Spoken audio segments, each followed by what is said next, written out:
permanent observer of the Observer State of Palestine for his statement. I now give the floor to the representative of Israel. Thank you, Madam President. Madam President, I wish to begin by thanking the United States.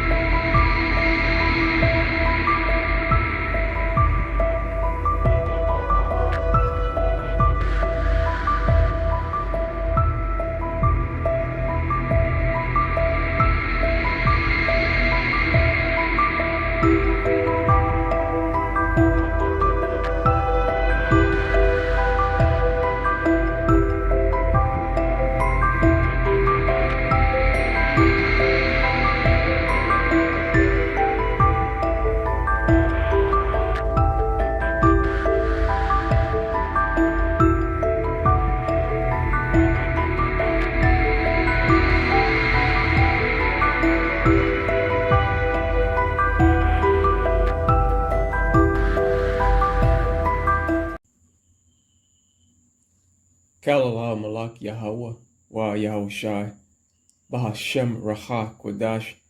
Double honors to the elders of GMS Ruel, blessings unto those men, and blessings and salutations to the Akim out there in truth, pushing this word in all sincerity. With that being said, Shalom Israel Barakatah.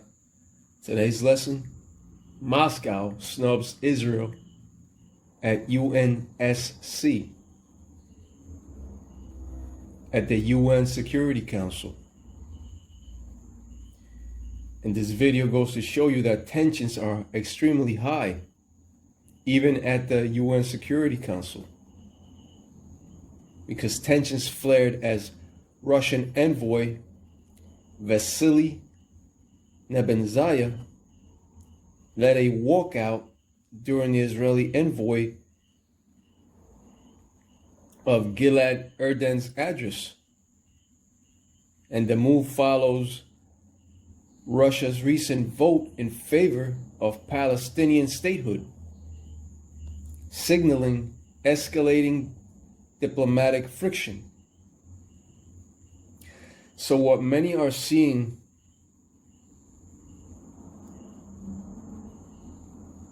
is prophecy unfolding before their very eyes. Many are seeking peace in these end times, but we are currently living in the time of war. That's why the scripture of Ecclesiastes 3:8 has said, Ecclesiastes 3:8, a time to love and a time to hate, a time of war and a time of peace. And everything has a season and a time. But as soon as that microchip of charagma is implemented upon the world, then cometh that greater destructive war to end all wars. As soon as that chip of deception comes, expect that third full-scale destructive war to emerge quickly, to come quickly.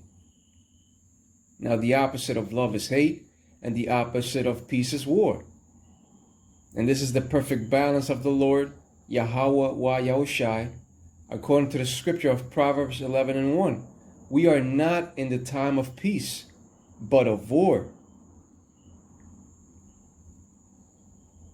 That's why you're seeing all these proxy wars springing up. Because prophecy is being fulfilled. The time of peace is long gone, and the time of war is now upon the minds of the nations, especially upon the mind of Benjamin Netanyahu. Not too long ago, Benjamin Netanyahu himself said that Israel will not agree to a ceasefire and that it was the time of war. And that war of Hamas has now shifted over to Iran.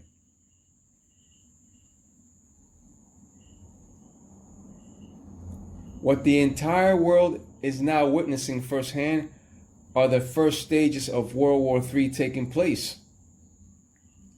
Esau Edom's earthly rulership draws to its final end, little by little. It's all happening according to prophecy. biblical prophecy. Not the Quran, not the Book of the Dead, but of biblical prophecy.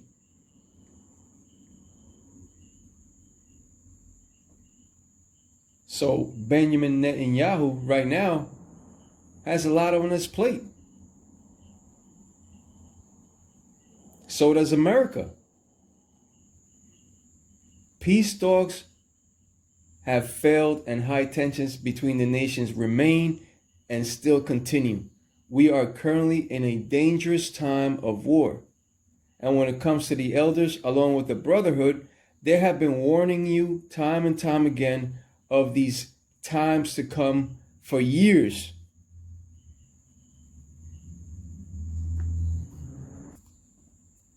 Even when they shall say peace and safety, then sudden destruction cometh upon them.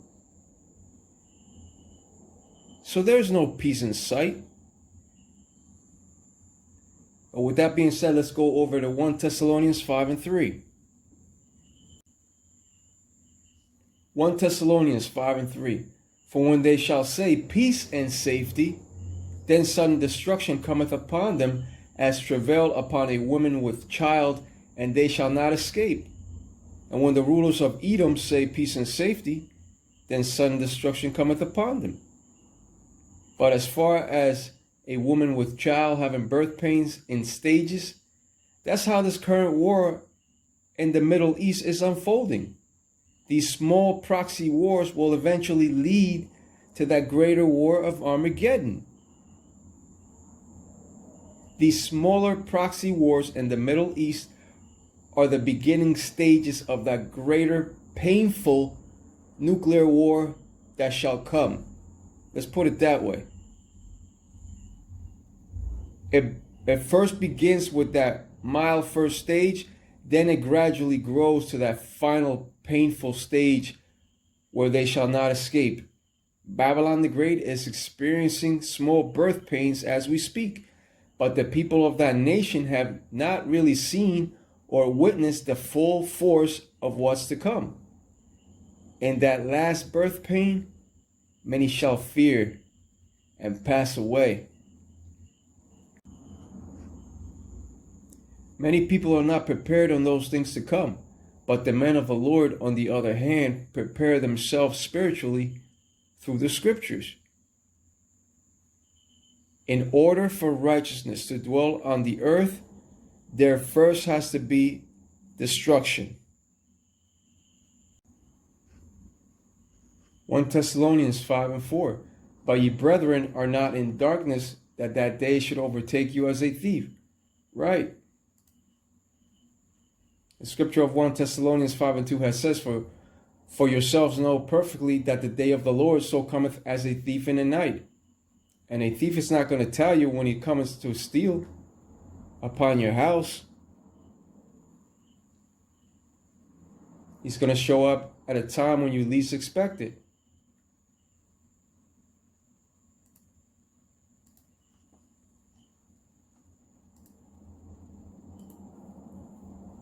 But ye brethren are not in darkness, that that day should overtake you as a thief. So in other words, do not get caught slipping, but continue on that righteous path. And as far as the war with Iran and the Israeli state, that is the beginning stage of the prophecy of the least of the flock shall draw them out. And with that being said, let's go over to Jeremiah 50 and verse 45. Jeremiah 50 and verse 45. Therefore hear ye the counsel of the Lord, Yahweh Bahashem Yahushai, that he hath taken against Babylon, and his purposes, that he hath purpose against the land of the Chaldeans. Surely the least of the flock shall draw them out. Surely he shall make their habitation desolate with them.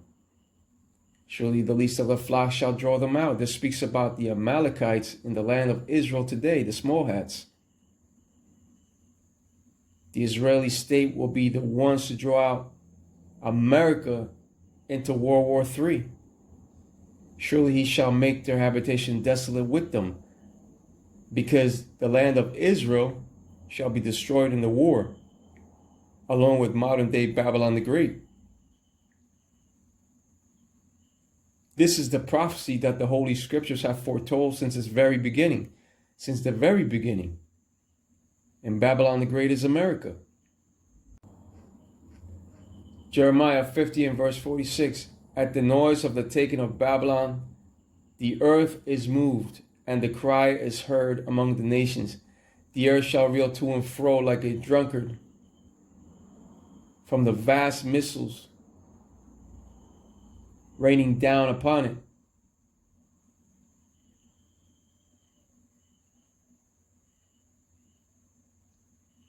Babylon the Great shall be the lake of fire. The cry is heard among the nations. This will take place when the people of the nations hear of the utter destruction of modern day Babylon the Great. The scripture of Revelation 18, 16, and 17 has said that in 1 hour, so great riches has come to naught, meaning to nothing.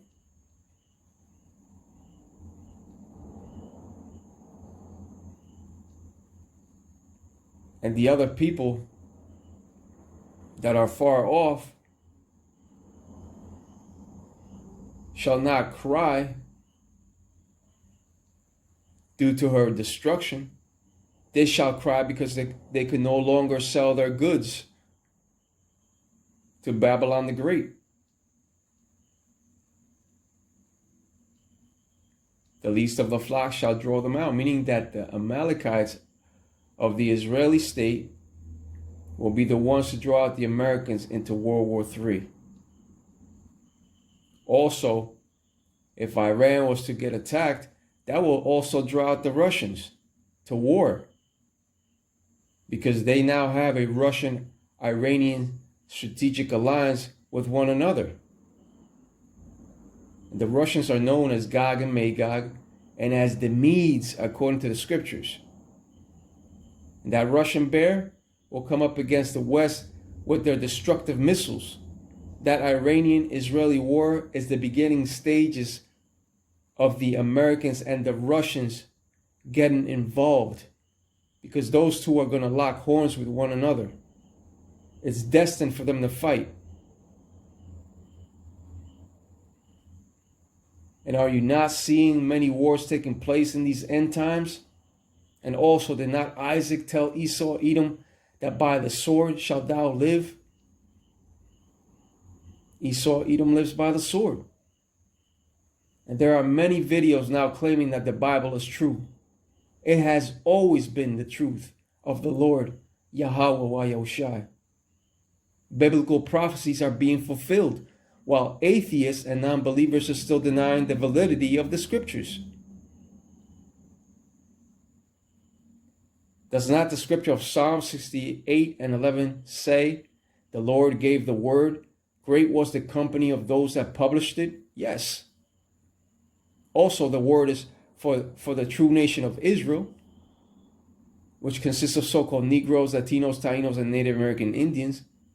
And this word does not go back void unto the Lord, Yahweh Yahushai. It shall get fulfilled and come to pass. Many people will soon come to a rude awakening once they see the Son of Man, Yahushua HaMashiach, that's the Son of Man, coming with the clouds of heaven. And guess what? You're not going to see a so-called white-skinned man. They have lied to you. Along with those whitewashings of those images. That's another reason why they want to take out the Russians, because they revealed the truth with those Russian icons. The truth is being revealed. And the end of Edom's rulership is coming to an end. Israel get right and return unto the Lord, Yahweh Yahushai, because great tribulation cometh. But with that being said, Ka'al Allah Malak Yahweh Wa Yahushai Bahashem Racha Kudash and double honors to the elders of GMS Ruel. Blessings unto those men. And blessings and salutations to the Akim out there in truth, pushing his word in all sincerity. With that being said, Shalom Israel, Barakatah.